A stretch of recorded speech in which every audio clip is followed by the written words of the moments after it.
Right, by the time you see this, I will be in Sydney, Australia. That is correct. This time last year, they were there with Sean Strickland versus Dricus du Plessis, and they are back with the second pay-per-view in 2 weeks. This is the first time the UFC has done that in the history of the organization. The Paramount era is getting off to a bang, right? 2 pay-per-views, or 2 numbered events, should I say, in a row, because pay-per-view is a thing of the past. Now, as we know, top of the bill is the one, the only, Alexander the Great Volkanovski, taking on Diego Lopez. Now, yes, there's some critics out there talking shit because this was Alexander Volkanovski's last fight. But as we know, Diego Lopez went out, knocked out Jean Silva, who looked amazing last week, knocked him out cold with a spinning elbow, right? And I'd rather watch that than Movsar Evloev trying to grapple him down for 25 minutes, right? And I'm sure Alexander Volkanovski doesn't care. Now, this fight is a very intriguing matchup. It's top of the bill. It's the first time that Alexander Volkanovski has defended his belt on home soil,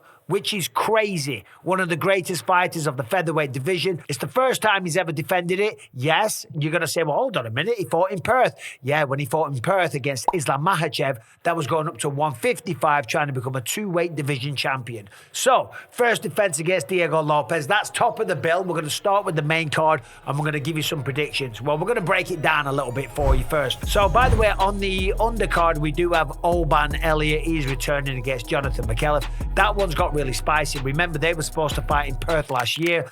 Oban Elliott got the flu, right? And he had to pull out of the fight at the last minute. Jonathan McKelliff, according to Oban Elliott, when I spoke to him on the podcast, has been talking a lot of shit. You talk on the internet and then you're quiet as a fucking mouse to my face. Right, so Oban's taking this one personal. The man was on a roll. Yeah, he lost out there in Baku. He got out-grappled against the Korean, and then he pulled out of a fight. So now he feels like the whole world has turned his back on him, right? And I know how that feels. So Oban Elliott, good striker. Jonathan McKelliff, that's a good one. Keep an eye for that one on the undercard. But let's fast forward to the main card, okay? Opening up the main card, we've got Quillan Salkilld taking on Jamie Mullarkey. Now, Salkilld, if you remember rightly, I think it was Qatar, or was it Abu Dhabi? Abu Dhabi, I believe. It was one of them anyway. It was in the Middle East at the end of the year. Sorry, so many events, and I'm rushing to the airport. He got a win in the first round over Nasrat Haqparast. A beautiful head kick, put him to sleep. Now he's taking on Jamie Mullarkey, a man that's been around for a while. He's got 18 wins with 8 losses, 10 wins by knockout, 3 wins by submission,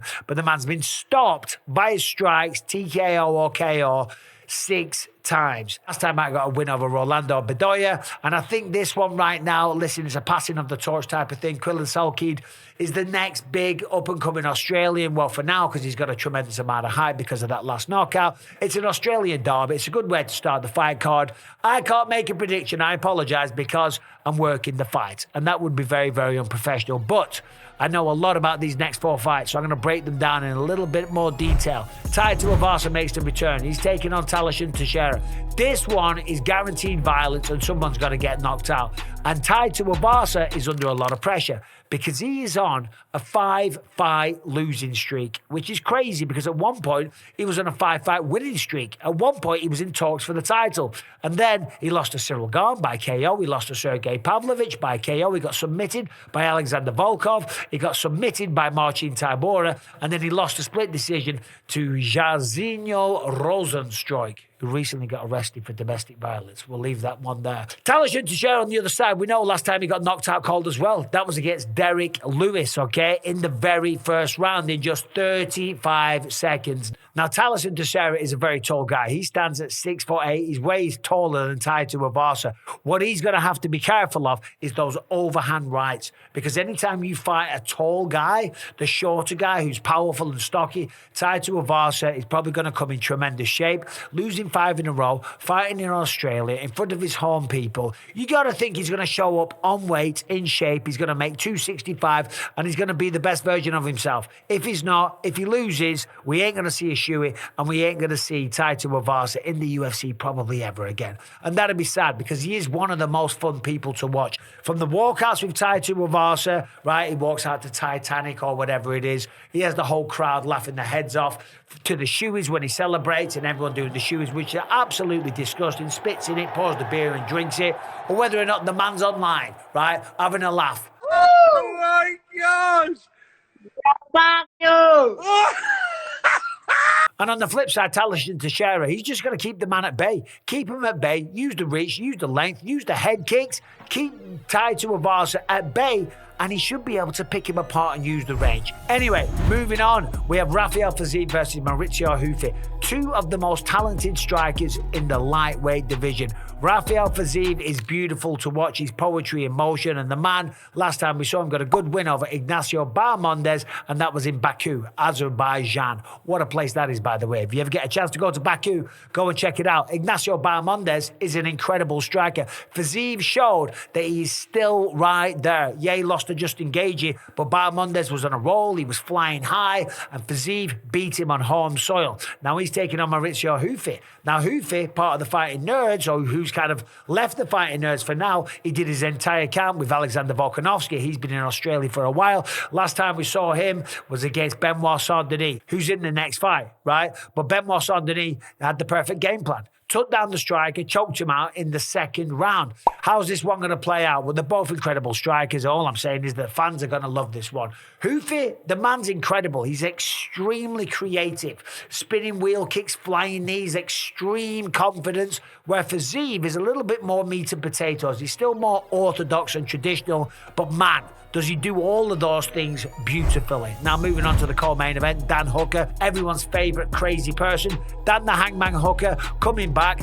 Quick turnaround, we just saw him against Arman Tsarukyan. He claims that Arman Tsarukyan, the headbutt at the weigh-ins, broke his nose, right? They just said your nose was broken. I was like, well, that was the weigh-in, not the fight. We've got to take him on his word for that, because he did fight Arman Tsarukyan the next day, and that's when he went to the hospital, and that's when they did the imaging, and they saw that the nose was broken.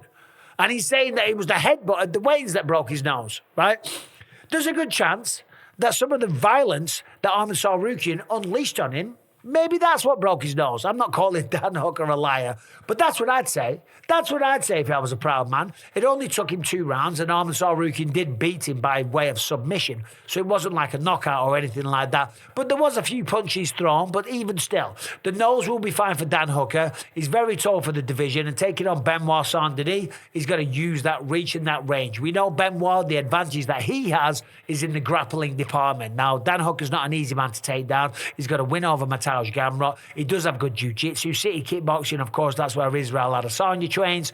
They're very good at defending takedowns, right? So Benoît Saint Denis better set up those takedowns with some punches first, because if he's shooting from the other side of the octagon, Dan Hooker is going to stop those all day. But Benoît Saint Denis, if he does land, the man has power in his hands. And when you crack someone, that's when the submissions come, right? When you're dazed and confused from a punch, that's when you get taken down, and that's when you get choked out. That is, by the way, a fantastic co-main event for UFC 325. And now, let's get into the big one. Volkanovski versus Diego Lopes. In the first matchup, Volkanovski started off very smooth, staying at bay, out of range from the punches, using the kicks, using a lot of feints, causing Diego Lopes to hesitate. And when he was going in, Volkanovski, closing the distance, he would land 2-3 punches, he would get out and then use the feet to get right out of way, right out of harm's way. And he was frustrating Diego Lopes a little bit. But as the fight progressed, when Lopez started going to work, when he started believing in himself and he started throwing, he was doing damage. And he dropped Volkanovski on a number of occasions. Now, yes, Volkanovski took him down here and there. And yes, as the fight was going on, the tide was kind of turning towards Diego Lopes. But we got to remember, Volkanovski, even though the man is 37 and there's this whole curse on smaller fighters over 35 years old, the man's fight IQ is off the charts. And look at some of the people that he has history with in terms of rematches. Look at the first fight against Max Holloway. Very close fight. A lot of people thought Holloway won that. The second match was a little bit better for Volkanovski. But the third match, by then, he downloaded the data and the man knew what to do. And it was an absolute shutoff against Max Holloway. There was no discussion of robberies or anything like that. Volkanovski was clearly the better man on that night. So he's got 25 minutes with Diego Lopes, and Diego Lopes has got 25 minutes to study and analyse, and all his team to sit around. He's got the maddest mullet in all of Mexico, and his whole team will be sitting there going, right, here's what we got to do. Who's going to make the improvements? Who's going to make the adjustments? We don't know. Only time will tell. And guess what? It is that time, because I got to go. I got to get on a plane. 16 hours to Sydney. I'll see you there. I'll be doing some content. Thank you for watching. I'm talking fast because I got to rush. Who wins these fights? I can't tell you for once, right? Because I'm calling the fight. I wish I could. I've got a feeling, but I'm not going to say jack shit because that would be unprofessional. Let me know in the comment section, please, who you think wins all of these fights. As always, thanks for watching. Subscribe and ring the bell if you want to. If you don't, just thanks for watching. Right, I got to go. Take care.